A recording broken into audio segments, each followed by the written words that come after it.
So, good afternoon. Thank you, Arthur.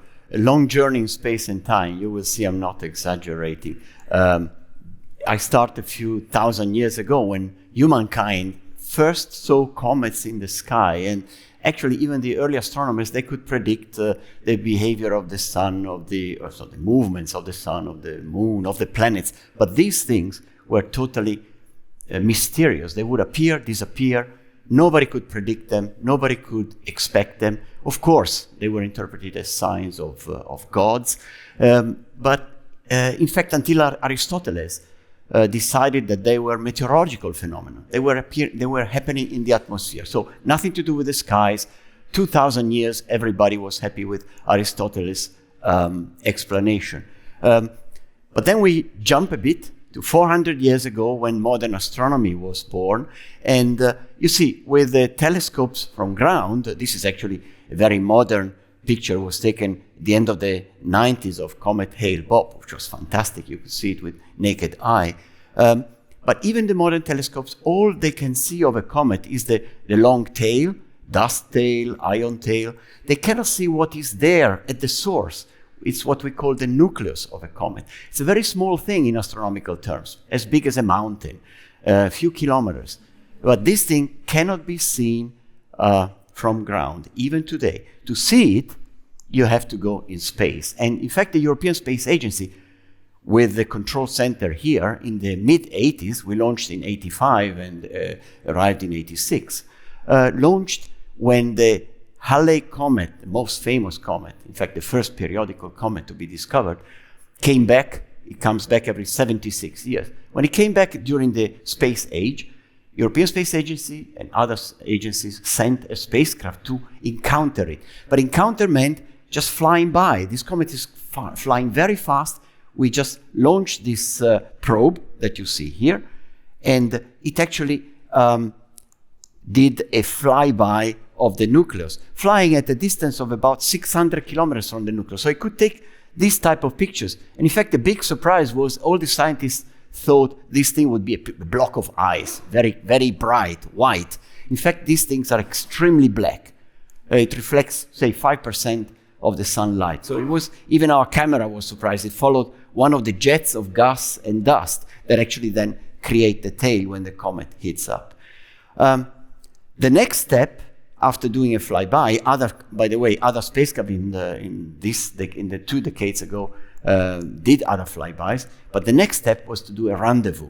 A rendezvous in space terminology means you reach your target and you stay there. You fly together with your target around the sun. It's like two planes that fly in formation.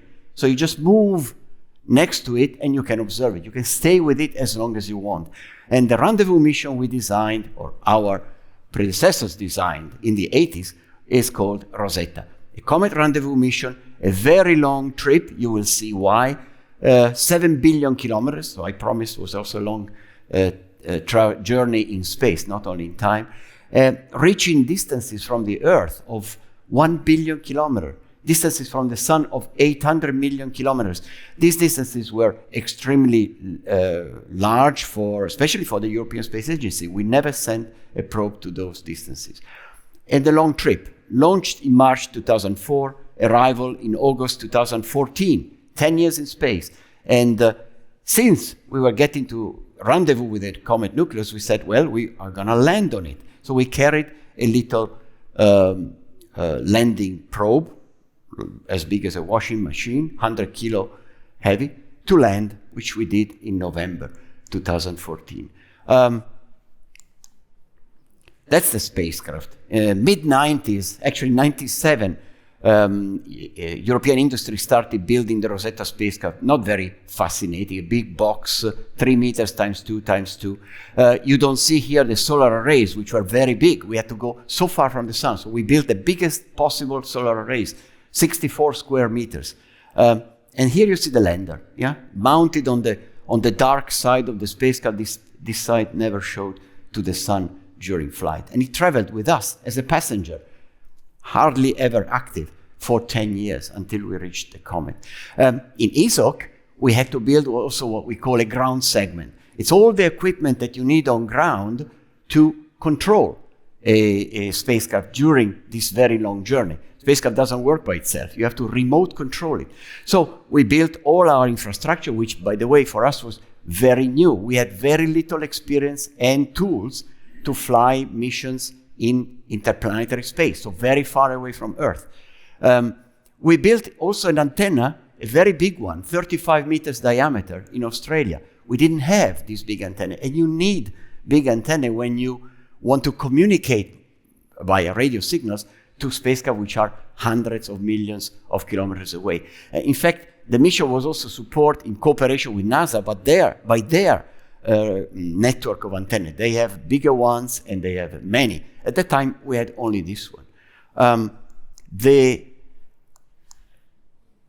target was this comet here, 67P Churyumov-Gerasimenko. It's the name of the two astronomers that discovered it in the 60s. These are the photographic plates of the discovery. And this is a picture of our target taken in 2003 when we decided to go there.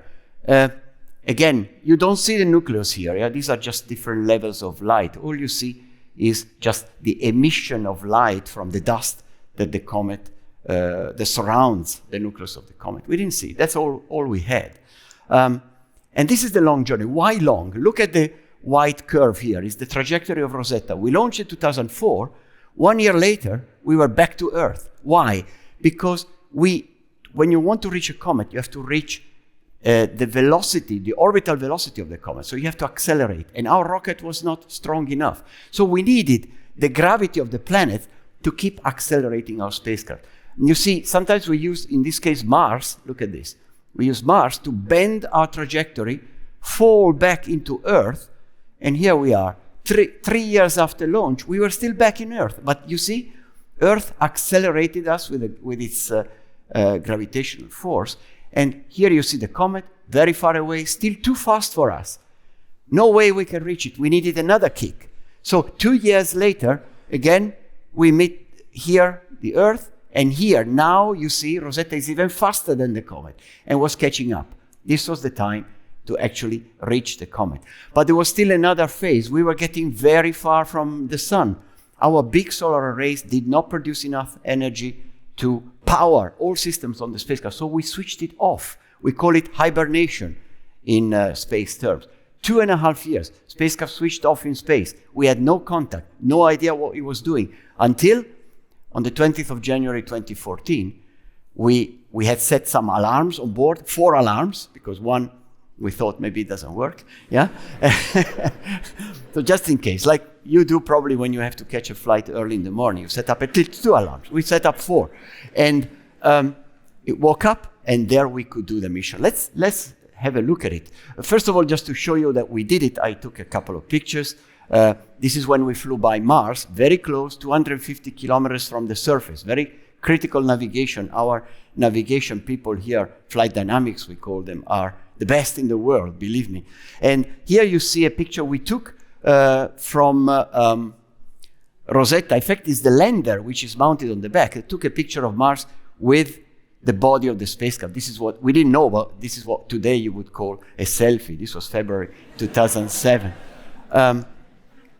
We also flew by twice. We crossed the asteroid belts, the main asteroid belts, which is a belt of asteroids between the orbit of Mars and the orbit of Jupiter. We crossed it twice, and we took the opportunity to do a flyby and pictures of, in fact, this was the biggest asteroid ever flown by then, 132 kilometers this way. It's called Lutetia. This was July 2010. But then, in this long journey, came the time of the hibernation. Hibernation means on the 8th of June 2011, we had to sit in the control room and switch off everything in our dear spacecraft, including the transmitter. We deliberately interrupted the contact with our spacecraft. That for people working in this center, interrupting the radio contact with the spacecraft is like interrupting the oxygen flow. Yeah? It's really bad, but we had to do it. It was so far away from the sun. This is the last signal we got, and then nothing for 2.5 years. So people ask me, what did you do 2.5 years? Holiday? In fact, no. We had a lot to do to prepare for the final phase. We developed new systems. You see the control room, but all the systems behind. I won't go in detail in that. We actually built 2 new deep space antennas, so that by the time we arrived, we had actually 3 35-meter dishes around the world. So we can say today we have a European deep space network. And in fact, in Spain, ESA built also a coordination center for the science operations to be ready for the actual mission that was about to start. And then the day of the wake-up came. And here you see, this is another trip in space. 3 generations of flight directors. Manfred Warhout was flight director at launch, then retired. I was flight director during the bulk of the flight, and Andrea Comazzo, flight director for the wake-up and the final phases of the mission. So 3 generations of people working on this very, very long mission. And we had a window of 1 hour on that evening, where we predicted the signal must come between 1830 and 1930. If it doesn't come, we are in deep trouble, because this thing is 650 million kilometers away and it's not talking to us. What happened to it in 2.5 years? So this is the start of the window. You see, I was already a bit tense. Andrea much more confident, and Manfred, I don't know. It was difficult to know what he was thinking. But this picture was taken. It's not fake. Yeah, this is a true picture taken at 7 o'clock. 1900 was right in the middle of the slot, and the signal was not there. So you can see that also Andrea started to get worried. And look at this 10 minutes later. Well, fortunately, eventually Rosetta sent the signal. Took it about 45 minutes longer than expected. We know now why. It was a software problem, of course, but we got this thing. All we got was this thing, just a peak from 2 ground stations. These are 2 ground stations. In the noise, in the radio noise, you see this, and this is Rosetta talking to us. And this peak, this little thing, meant not only that Rosetta was there, was alive, but it meant that many things on board the spacecraft had worked very well after 2.5 years to allow us to get this thing. So, of course, the joy was enormous. But now the job was starting for us. We were only 2 months, 2 months later, we could take the first picture of the comet from the spacecraft. First time we could see the nucleus, taking pictures from our spacecraft. It's like the sailors in the old times, they would shout, land, yeah, when they saw the land for the first time. We saw that on the 20th of March. We were still at 5 million kilometers distance until we came in August 2014. These are the pictures taken in the last few days between the 1st and the 6th of August, and we saw the nucleus. And we got frightened. How the hell are you going to land on such a inhomogeneous, complex thing? But okay, that was our job. Someone had to do it. So we first of all, we enjoyed this fantastic picture. We stopped at 100 kilometers distance. Of course, stop means the relative distance was 100 kilometers. We were still flying very, very fast around the sun. Our scientists were ecstatic about this type of pictures. You see these, but a very difficult place to land. We had to be fast because the comet was getting closer to the sun, was getting active, and we didn't want to land in the storm of dust and gas. The first thing we had to do was to characterize the nucleus. It means know what we're talking about, the mass of the nucleus, the shape. Nobody had ever flown around a comet nucleus by that time. So we had to learn how to fly while we were flying. Again, a masterpiece of work done by our flight dynamics people. They first determined the mass of the comet, then we entered around in orbit around the nucleus, and they did a digital model, identify reference points, and then making successive pictures and comparing them, they could navigate with sufficient accuracy the spacecraft. Later, we got computer help recognizing the reference points automatically, but in the beginning this was all manual work to do. We had the scientists looking for a landing site, very difficult because they had their preferences, but we couldn't reach all the landing sites. And you have to look at illumination, local vertical, the trajectory to get there. But they did a fantastic job together with our operations and flight dynamics people. And basically we were ready. On the 12th of November, we could gently push away Philae after 10 years, and it fell. Landing was just like throwing a stone from 22.5 kilometers distance. very slow velocity. 7 hours it took to go down.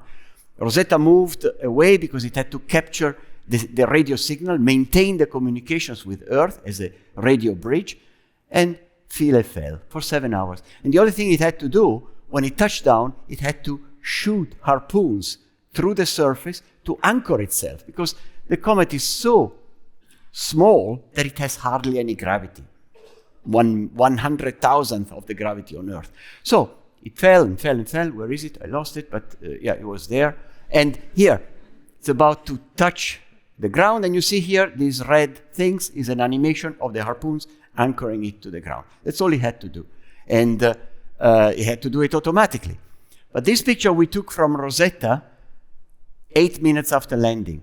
And this picture scared the hell out of us. First of all, you see here the footprint of the lander touching down in the dust, very close to the center. We did a very good job. We were to the center of our error ellipse. So we actually did a very precision landing. But the lander was not there. The lander actually had jumped away.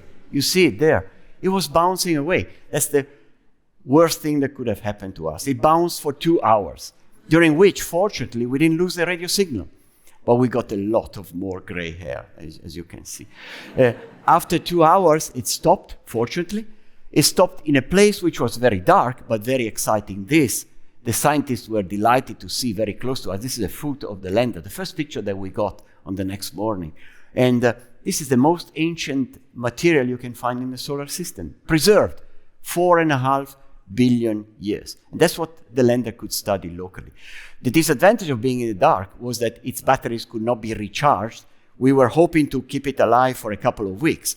It only worked for 3 days, but the people who designed the lander were very clever and designed a big battery that would allow it to run all its main scientific sequence in these 3 days. So it did its job, even in this very inconvenient position. Here you see, top left is where we landed, and then it bounced a bit until it arrived in this place. We couldn't see it. It was in the dark, but we could see from the radio signal that it was somewhere there. Well, after 3 days, Philae switched off by itself, and we could go on with our mission, which was to continue observing and analyzing the comet. We went on and on. We did a lot of pictures. We actually did, we had our difficulties when the comet became active, and we basically were in a sort of snowstorm, and our star trackers could not see the stars. But what we had predicted this, so this is the distance between the Rosetta spacecraft and the comet. We went far away, and then when the comet started going away from the sun, we came back. And in the final days, we could do very daring flyovers, orbits of 3 days, and coming to a few hundred meters altitude over the surface of the comet. And during one of these, we found Philae. Look at it. It's in that corner, and if you don't recognize it, look at this. It was there. A very important picture. Finally, 30th of September, 2016, we had to end the mission, and we ended by landing the mother spacecraft, which was not designed to land, landing it on the comet. And this is the last pictures it sent us, the signal that disappeared, the end of a mission, the end of a very long journey. 1985, the first idea, mission approved in the 90s, launch 2004, arrival 2014, end in 2016. And this is the people who did it. It's just a small group, but these people are today driving the most important missions, interplanetary missions of the European Space Agency. So this is also a heritage of Rosetta. And that's all for my talk, and thank you very much.